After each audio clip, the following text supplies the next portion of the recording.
erased most of Giuseppe's invention. All you have to worry about is the treble clef. Treble clef is the right hand.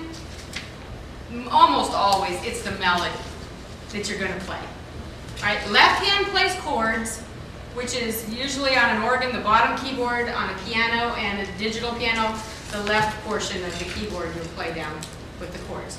But for now, we're going to talk about the melody. Remember this note that we took out? There was just a little piece of that line left. This note is called middle C. All right? Now, if I put the notes, if I write the notes out, how many lines are left up here? 1, 2, 3, 4, 5 lines, and how many spaces? 1, 2, 3, 4. The staff is made up of 5 lines and 4 spaces. Okay, the bottom line is called E. All right? The next space is just the next letter in the alphabet. F, G, A, B, C, D, E, and F. Okay, just goes up alphabetically. Remember, only knew the alphabet to G. In music, that's as far as you go. You have to count to 4 and know the alphabet to G. That's pretty easy, huh? All right. So, when I took lessons when I was a kid, the lines were every good boy does fine. All right, now all the new books say every good bird does fly. I guess they decided boys didn't do so fine all the time, or women's lib got in there. Spaces, F-A-C-E spells face. Okay? So, if I put a note right here, is that note on a line or a space? Space. Space. So you start with the bottom space and you go F, A. All right? Is this note on a line or a space? Space. Space. F-A-C-E. Is this note on a line or a space? Line. The line goes right through it, right? Every good bird does. It's a D. All right?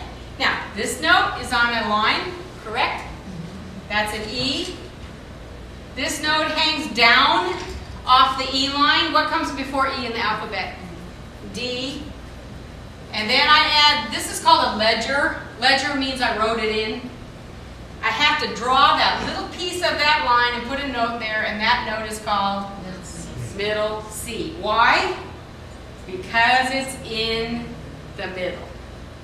Right? Remember? The middle, between the two staffs. Okay. Now there's 2 ways you can learn to read notes. The hard way and the cheaty way. Which way would you like to do? Nobody ever says hard way.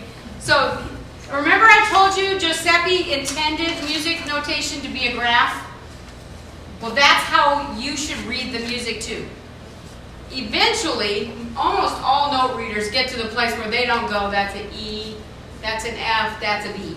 They just don't name them anymore. They just kind of watch the way they go. It's called directional reading. So if I do this,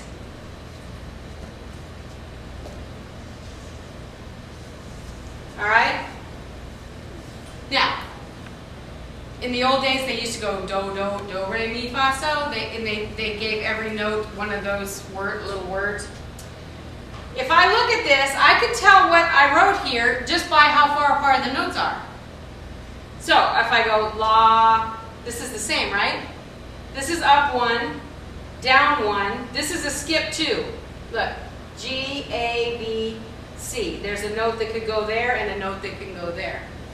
And that's a next 2. If the notes go up the staff, you go to the right on the keyboard. If the notes come down the staff, you go to the left on the keyboard. Up is higher, down is this way. Okay, so if this is a G, right? This note's the same. So I don't have to name G again. This is up 1, right next to it. I don't even have to call it an A. I just go G, G, next to, back to the G. Next to. That's how I want you to think. G, same, up 1, down 1, skip 2, And then pretty soon you'll be a faster note reader because you're not going to be going G, G, A, G, C, B. That's just a thought process you don't need. And if you already know how the song goes, you just kind of can feel it. So we're going to teach you how to read notes, but we're also going to teach your ear how to, you'll be able to play by ear when you're done. You'll be able to sit down and pick out some songs without having to read notes. Isn't that nice?